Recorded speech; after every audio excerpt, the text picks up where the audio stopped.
between now and this spring, we have a chance to negotiate a comprehensive agreement that prevents a nuclear-armed Iran, secures America and our allies, including Israel, while avoiding yet another Middle East conflict.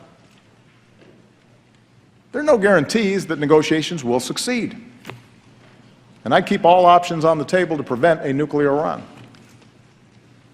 But new sanctions passed by this Congress at this moment in time will all but guarantee that diplomacy fails. Yeah, all right. Joining us now is Michael Doran, Senior Fellow at the Hudson Institute, Middle East Security Expert. Hello, Michael. I don't hear Michael. You don't hear me? How about there you go. Now I hear you. No, now I hear you. Okay, I guess you were just moving your mouth to fool me the first time. Only kidding. All right, so listen, how do you explain? You wrote a great piece, Obama's secret Iran strategy. Could you explain to me what is behind it? What is the motivation for it? I know you can't get inside his mind, but if you had to try, what is he doing? I think what he showed us with his Cuba policy is really the key to understanding the Iran policy.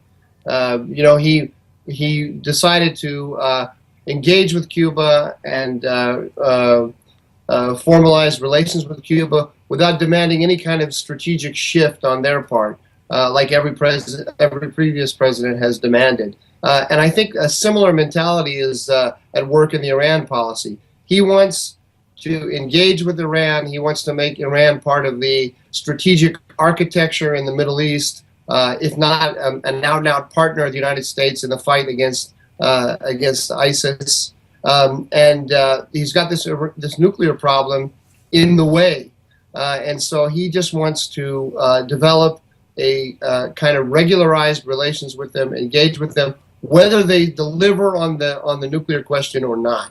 That's what I think is going on at base. And he plans on doing that, as you point out in your piece, apparently without, or should I say, by circumventing Congress yet again on another issue. Congress has the obligation, the Senate does, to approve these treaties, and they've come up with a way, they believe, and they'll do it and then dare them or something. They're gonna get this done without the Senate approval, are they not? I think if you look closely at what he's been doing, as I did in this piece, you'll see that he has done everything he can to circumvent Congress and to keep from telling Congress what, and by extension the American people, what he's really up to. Yeah, well, it's a frightening scenario. It absolutely is. And where does this leave? Look, we know. I believe he has a real problem with Israel. He considers most Western countries imperialists, and the only one he could pick on and kick around, he thinks, is Israel.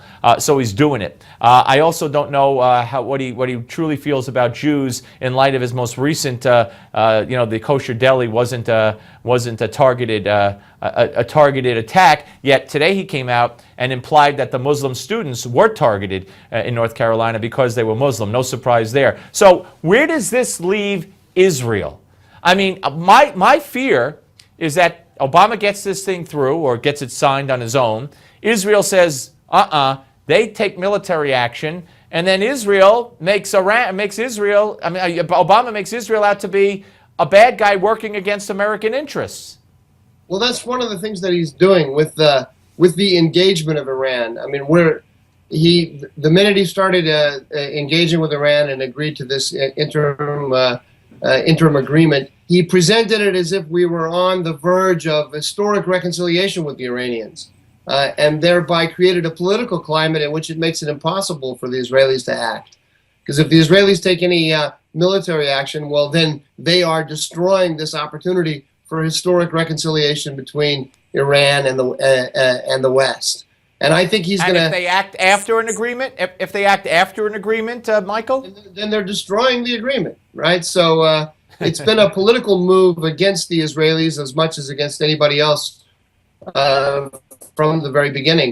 And look, at base, there is a fundamental strategic difference between the way the Israelis in general view Iran and the way Obama views Iran, because Obama views Iran as a potential partner in stabilizing the Middle East, and the Israelis regard the Iranians as an existential threat. Not just the Israelis, so do the Saudis, right? So do the other Gulf states, and Jordan, all of our Jordan and others, traditional allies in the region. You're absolutely right. Folks, go to mosaicmagazine.com, mosaicmagazine.com. Find Obama's secret Iran strategy. It is a lengthy piece. It is a masterful piece. And thank you for sharing with us. Appreciate you coming on, sir. Thanks for having me. I appreciate it. My pleasure. All right, up next, former Palestinian terrorist Walid Shoebat.